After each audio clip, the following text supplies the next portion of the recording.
Welcome back to Vin Gaeta, head of web strategy here at Impact, who has a wealth of experience, both client facing and internal, on all things websites, a bunch of years of experience. Vin, how are you this morning? Great, John. How about yourself? I'm good. You and I were just talking about how fast the fall is going. I think 2023 has been a year that, has zipped by us, and the rate of change seems only to be increasing. So we're going to use this opportunity not so much to look back, but to look forward. And I'm interested in hearing from you specifically about the work you're doing from clients, the challenges that clients are coming to us with, and how you see the year ahead for websites, web design agencies, etc. So I'm going to start off broadly. In 60 seconds or so, tell me what you think is ahead in web design in the year 2024. It's a big question, John. So, looking at web design for 2024, there's a couple things that I've heard of trends that may come to pass. So, one of the trends that you may hear specific to design and aesthetic is what is called the Y2K effect. No, computers are not going to shut down. Yeah, John, it's that phase two. When I heard it, I was like, what are we talking about here, gang? So the Y2K effect in design terms is what we saw a while ago, right? It was big over the top illustrations and visuals, big over the top text on websites, way more form first than function first. All of the big pizzazz and glitz and glam, and less focus on welcoming a user to a known or comfortable experience. So that is a design trend that we may see some agencies lean into going into 2024, trying to shake up some of what websites look like.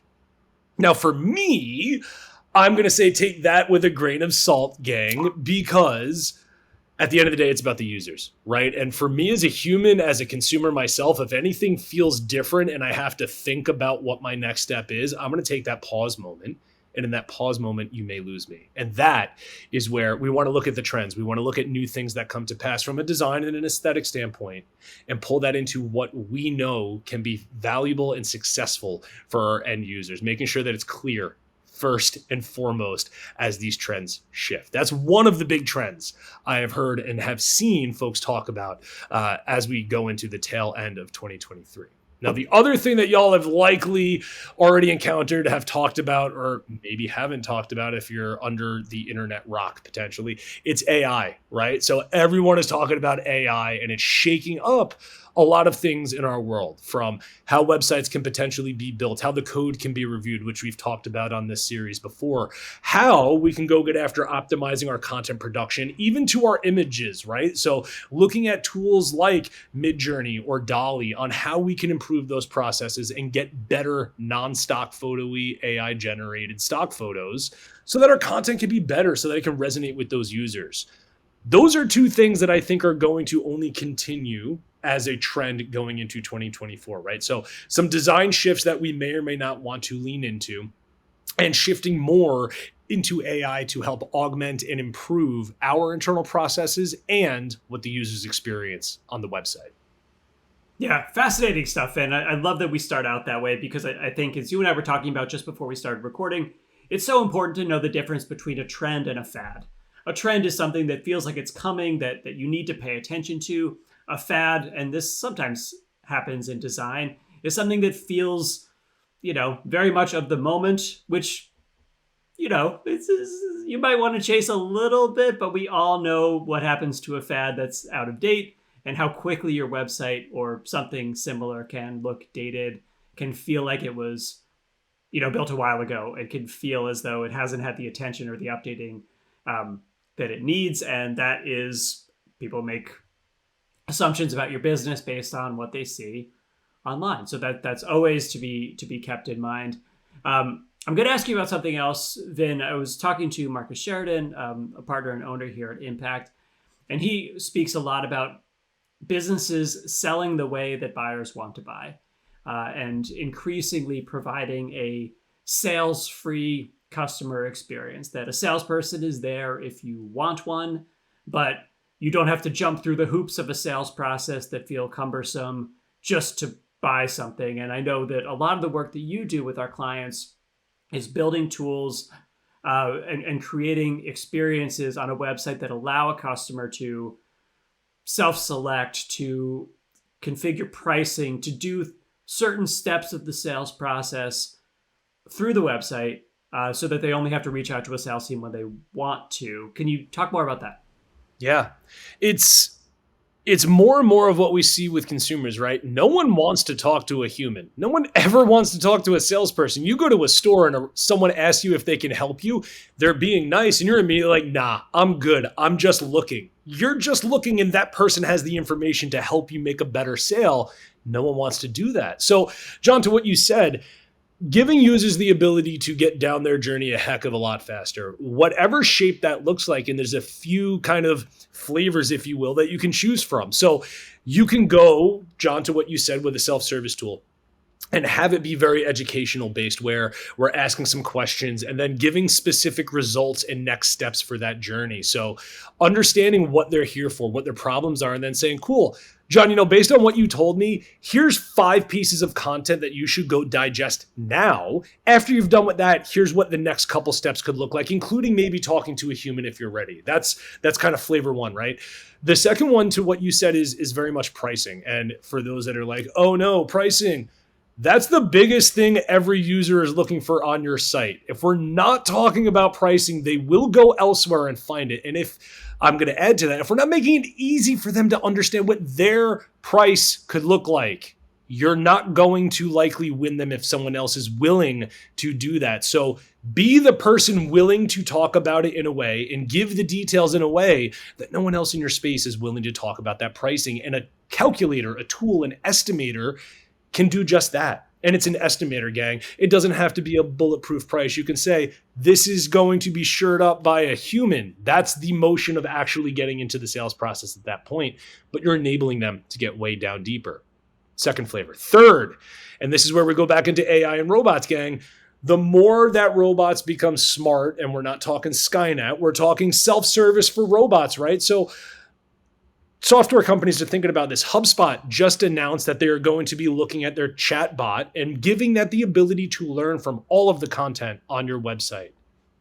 Cue explosions of awesomeness, gang. The robot's going to learn all the stuff that we feed it so that it can answer questions. It might be able to give a price range based on the content that you're creating and talking about. So that almost becomes the self-service tool of all, right? That chatbot can now become everything we need it to be. So there's 3 areas to look at to help make our user experiences and our websites a heck of a lot more touchless and a heck of a lot more streamlined for our buyer's journey. Yeah, I love it. And I think traditionally we had thought of chatbots with branching logic as tools that could answer the first 2 or 3 questions that a buyer had, and then it would have to fetch a human. And it seems like what's coming out is going to be, as you said, way smarter, trained on your own data, and able to provide the experience, the exact experience that your buyers want. And just as you said, you walk into a store, someone says, "Can I help you?" "No, I'm just looking." But then when you are, I always picture, whenever I think about that, I always picture Target. And then you're in the electronics section and you're looking at something, TVs, whatever it is, speakers. Then you might want expertise. Then you might want to reach out, but it's all on your terms. When you walk in the door, you don't want someone to immediately accost you and start, asking to help you, which we're just not ready for. So a good reminder that it's about the buyer, as you said, and the more that we can do to satisfy the buyer, answer the buyer's questions, provide an experience that suits their needs, the more we win. And the more the buyers win too. It's kind of a win-win. So exciting to see what's coming there. Then, what is something in 2024 that right now people aren't talking about that they will be? How AI is going to change search and search results for our websites. It is inevitably coming. We've talked about it a little bit on these. But we don't know what the shakeup fully looks like, right? As more people use ChatGPT 4 or Bard or insert your tool of choice for an AI model, there are going to be changes in what we have done for data reporting, right? We're going to have some gaps as things start to get pieced together. And it's not all for bad. There are going to be lots of great things that come out of this. But we don't fully know what that does to typical SEO best practices. And at the end of the day, again, creating helpful content is going to win. Let's not get that confused. Creating helpful content that answers questions, that gives details, that isn't high-level superfluous garbage. It digs into the actual topics and addresses the real concerns that consumers have. That's going to win. That's what Google wants to see. What we're talking about here is, how does it change user habits? Are people going to Google's actual search engine, or are they using GPT-4 to ask a question and then be served results? Now, how those results get served by the robot, we don't yet know or fully understand. That is where I think the shift is going to happen. You'll also start seeing a shift in more SEO companies toting that they understand how these things work. And some folks may get it. And John, you smiled because I don't think that anyone is going to have that code cracked unless they are at Google or at one of these big AI model companies to actually talk about that. I myself, I'm like looking at the map that's being laid in front of us and making the best inferences that we can. But it's not deep level insight into what is actually driving those recommendation engines in GPT-4 or Bard, et cetera, so on. So that's one of the other things that I would see, both how it changes our search and our habits from a user standpoint, and how we see agencies getting after, we use AI to do this, that, or the other, and toting different levels of knowledge and understanding and what they are using the tools for. Yeah, I completely agree. And I think even top level data scientists don't totally understand how AI works. The engineers at OpenAI, at Google, don't totally understand how AI works. And I think also it's important to remember that many SEO experts for the last 20 years haven't totally understood how traditional search engines work. So there's a lot of conjecture. We should always be a little bit skeptical when someone is, especially, selling us expertise. And so we are all making our way into this new future together, learning all we can, and that's the best mindset to take. But be skeptical of the AI experts, especially those ones who have their hands out for a fee. Okay, so Vin, I want to leave with a kind of a one thing that you want to give everyone who's listening and watching. Businesses put a lot of stock in their websites. They know websites are really important, even in this new landscape where traffic is changing, where we see a lot of traditional searches are happening on social media, are happening on YouTube, etc.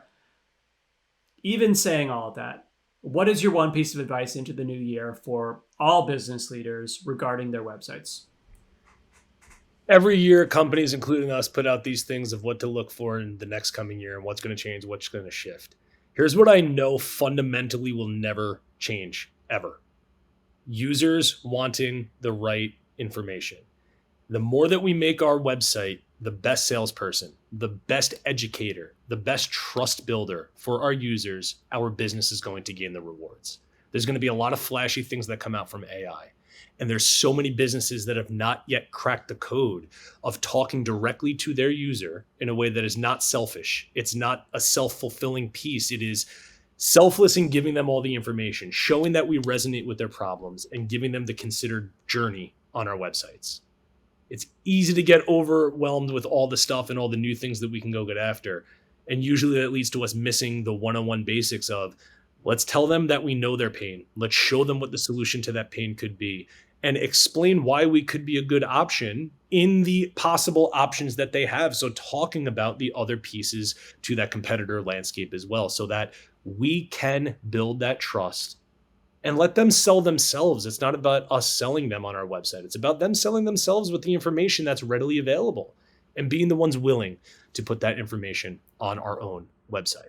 That will never change, John. And that is something that we often can lose sight of as businesses. It's easy to do that and chase the shinies. It's hard to stick to the foundations that work time and time again. Agreed. Vin Gaieta, Director of Web Services here at Impact. Always a pleasure. Always glad to hear your insights. Here's to 2024. Let's get it.